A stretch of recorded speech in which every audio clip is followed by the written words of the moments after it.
5 libra, 3 me poezi dhe 2 me tregime të shkrimtares nga Tirana Armenida Qyqja janë prezantuar në një aktivitet të veçantë të zhvilluar në sallën Ernest Koliqi të Bibliotekës Marin Barleti në Shkodër. Përgjigje të hirt dhe i vdekurit Qyqesh janë titujt e 2 vëllimeve me tregime, ndërsa Ktheja zemrën pranverës, Si zifi i shpirtit tim dhe Mbi një gjysmë kafke bunkeri janë 3 vëllimet poetike të promovuara.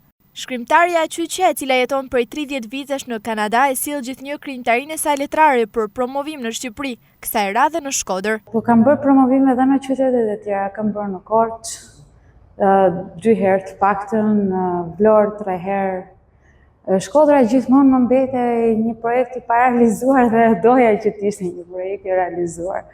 Kjo për shkak të mungesës time, se unë nuk jetoj këtu, jetoj prej 30 vitesh në Kanada.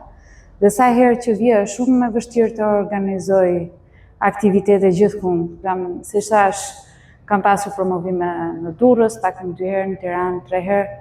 Shkodra ishte gjithmonë që më mbetej pa realizuar. Shpresoj që kjo të jetë jo vetëm hera e parë, po një fillim i mbar. Botimet e krijimtarisë së saj kanë tërhequr vëmendjen edhe Bibliotekës së Universitetit Harvard në Boston të Shteteve të Bashkuara të Amerikës, ndër universitetet më të vjetra të botës. Ishte një surprizë që u pranua në Bibliotekën e Harvardit. Nuk e kisha menduar fare si që vimë vete.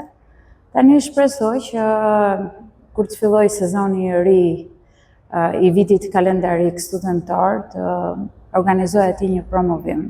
Gjatë aktivitetit promovues nuk munguan edhe artistë nga Kosova, të cilat kanë interpretuar krijimtarinë e saj.